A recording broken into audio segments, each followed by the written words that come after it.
जय श्री राम दोस्तों। आज 5 सितंबर वीरवार के दिन आप सभी का फिट गुलिया ब्लॉग में हार्दिक स्वागत है। और हमारी 4.5 किलोमीटर की जॉगिंग कंप्लीट हो गई है और जो बाकी एक्सरसाइज है आपके साथ करेंगे, तो आप हमारे साथ बने रहिए। प्रिय मित्रों, ये हमारे साथी दोनों आज मोटू राम हैं, सुदामा जी नहीं है। आज एक ना एक गायब ही रहता है। पर चलो, इनकी सारी एब्सेंट थोड़ा हमें खलती है। एक आध दो एब्सेंट हो जाए कोई दिक्कत नहीं। जय श्री राम। चलो भाई, आज दोनों साथी हैं हमारे प्यारे से। देखो, पैर से उठा रखा है, किसी ने इसकी टांग में मारा है। अभी तक पूरी तरह ठीक नहीं है। ये देखो, ये देखिए, चलते में भी इसे दिक्कत होती है। किसी ने पत्थर वत्थर या लठ मारा है इसके, जो कि ठीक नहीं है। ये बेजुबान है बेचारे, इनको बस भोजन मिल जाए। और हमारी जिम्मेदारी भी है, इनके हिस्से की ज़मीन हमने हड़प रखी है प्रकृति से। तो इतना तो हमारा कर्तव्य है ही कि जितनी हमारी क्षमता है उसके अनुसार इनकी हेल्प की जाए।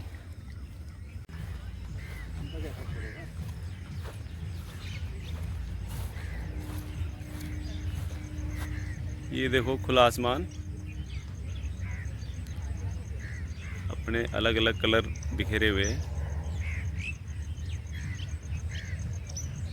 और लाइट अभी जली हुई है। टाइम ज़्यादा नहीं हुआ।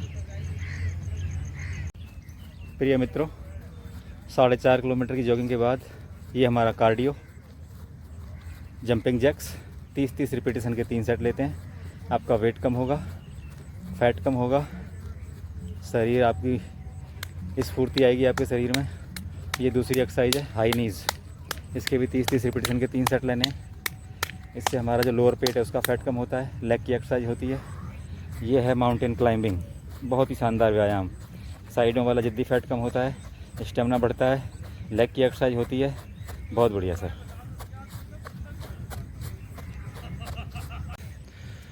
और ये सर की बारी कार्डियो की, सर की पहली एक्सरसाइज।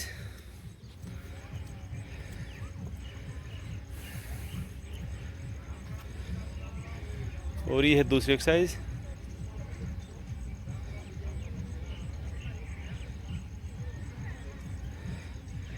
और ये तीसरी।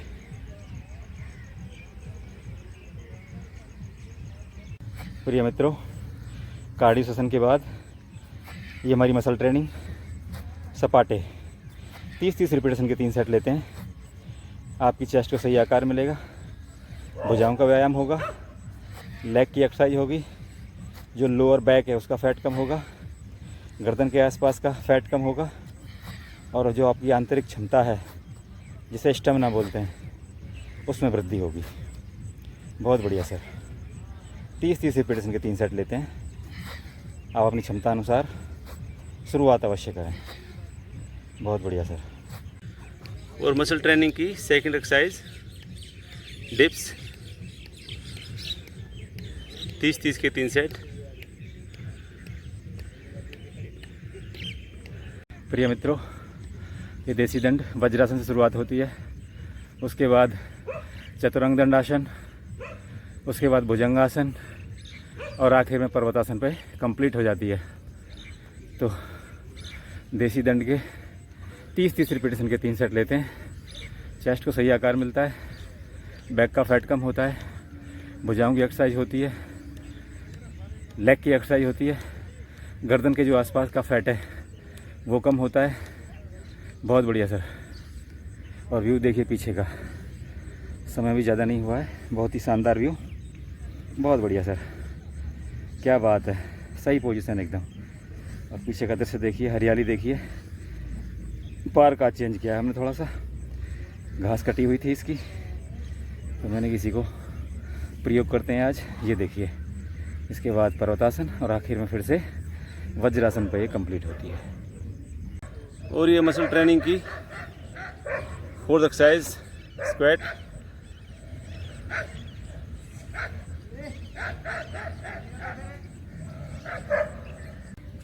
और ये बेली फैट की एक्सरसाइज स्टार्ट। ये पहली एक्सरसाइज है। 30-30 के 3 सेट लेंगे सर।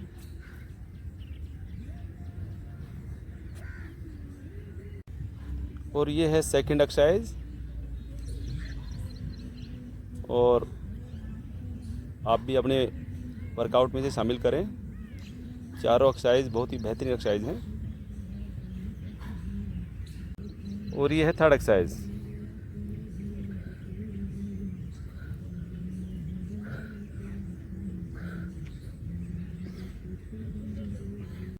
और ये लास्ट एक्सरसाइज।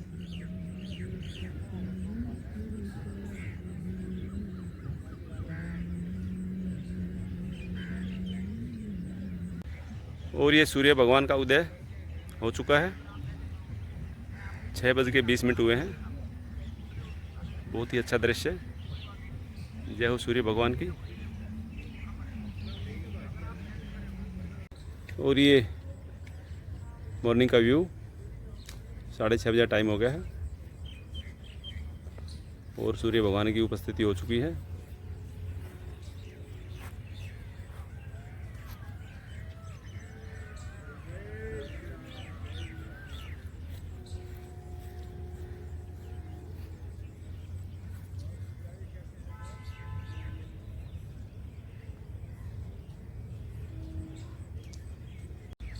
और देखो बहुत सारे कबूतर सुबह सुबह बना भोजन करने में व्यस्त है।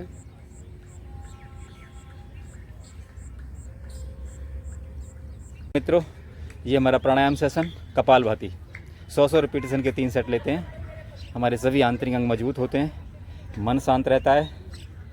और देखिए, प्राणायाम की सबसे खास बात ये है कि जब शांत भाव से बैठते हो ना, तो एक तरह से पूरी दुनियादारी से मुक्त हो जाते हो।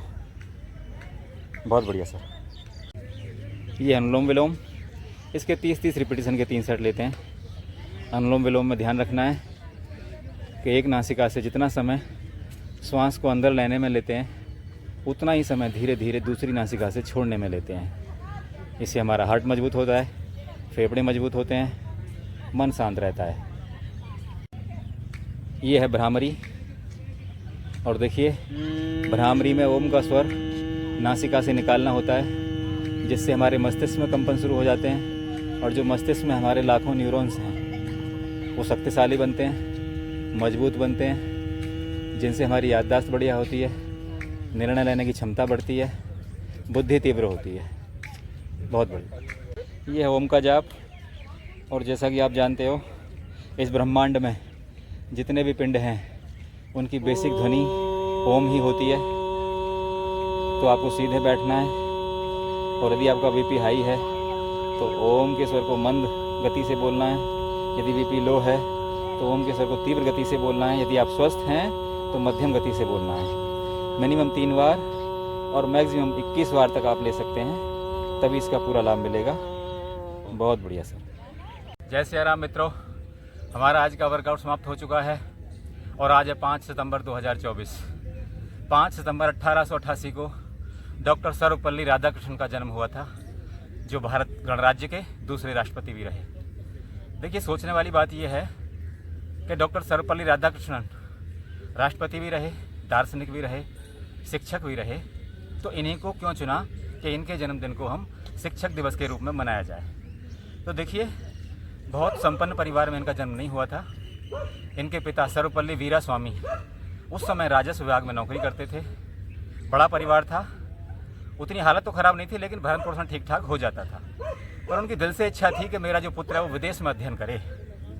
उसके लिए उन्होंने भरसक प्रयास भी किए, पर सफल नहीं हो पाए, क्योंकि उस समय जो भी विदेश में पढ़ के आता था एक सफल ज़िंदगी जीता था। उनकी भी इच्छा थी कि मेरा बच्चा विदेश में पढ़े। उन्होंने कई बार आग्रह किया कि भाई इधर उधर से कुछ जुगाड़ हो जाए, लेकिन हो नहीं पाया। अब मद्रास कॉलेज ऑफ क्रिश्चियन में डॉक्टर सर्वपल्ली राधाकृष्णन ने जब मास्टर डिग्री ली, एमए किया, उसके बाद क्योंकि अच्छे नंबरों से मास्टर डिग्री प्राप्त की थी, तो मद्रास कॉलेज ऑफ क्रिश्चियन ने इनको छात्रवृत्ति दी, और छात्रवृत्ति भी ठीक ठाक दी। तब वीरास्वामी जो इनके पिता थे, सर्वपल्ली वीरास्वामी, उन्होंने कहा कि बेटा अब विदेश में चला जा, मेरी इच्छा पूरी हो गई, अब चला जा, पैसे की भी कोई कमी नहीं है। लेकिन सर्वपल्ली राधाकृष्णन विदेश नहीं गए। उन्होंने एक दिन शाम को पूछा कि बेटा बात क्या है, अब तो पैसे भी हैं, जा क्यों नहीं रहा। ये बात सुनने लायक है जो सर्वपल्ली राधाकृष्णन ने जवाब दिया कि पिताजी मैं विदेश जाना तो चाहता हूँ, पर पढ़ने के लिए नहीं, पढ़ाने के लिए। ये बात है जो औरों से अलग करती है। आज भी देखिए, किसी का बच्चा यदि विदेश में पढ़ रहा हो ना, सीना चौड़ा हो जाता है, बड़ी शानदार तरीके से व्याख्या करता है, गर्व महसूस करता है पिता अपने पर, अपनी संतान पर भी।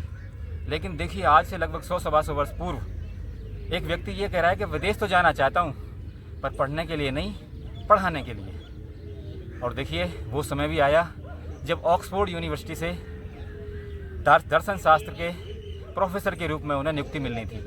इंटरव्यू होना था।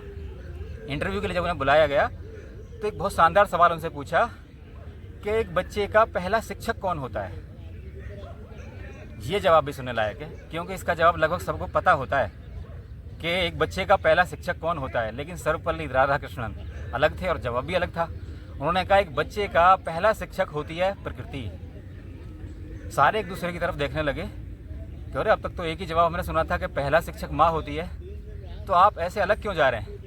तब उन्होंने कहा कि देखिए, माँ बच्चे को दूध पिलाती है, पर प्रकृति उसे दूध पिलाना सिखा के भेजती है। हमारे पास आज जो है, संगीत से लेके और दुनिया भर की भाषाओं तक, सब हमने प्रकृति से लिया है। तो एक बच्चे या एक पुरुष का पहला शिक्षक होता है प्रकृति। और देखिए, ऑक्सफोर्ड यूनिवर्सिटी में दर्शन शास्त्र के प्रोफेसर के रूप में उन्होंने काम किया, और जो उन्होंने सोचा था आखिर में वो पूरा हुआ। और देखिए, स्वतंत्र भारत में पहला भारत रत्न सर्वपल्ली राधाकृष्णन को मिला, जिसमें सर्वपल्ली राधाकृष्णन पहले व्यक्ति थे जिन्हें भारत रत्न दिया गया, दूसरे सीवी रमन थे, और तीसरे थे चक्रवर्ती राजगोपालाचार्य। 1954 में जब ये शुरू किया था। तो आज उनके जन्मदिन पर 5 सितंबर को, जो हम शिक्षक दिवस के रूप में मनाते हैं, सभी शिक्षकों को हमारी तरफ से हार्दिक शुभकामनाएं। आप अपने स्वास्थ्य का ध्यान रखिए और हमारे साथ बने रहिए। धन्यवाद।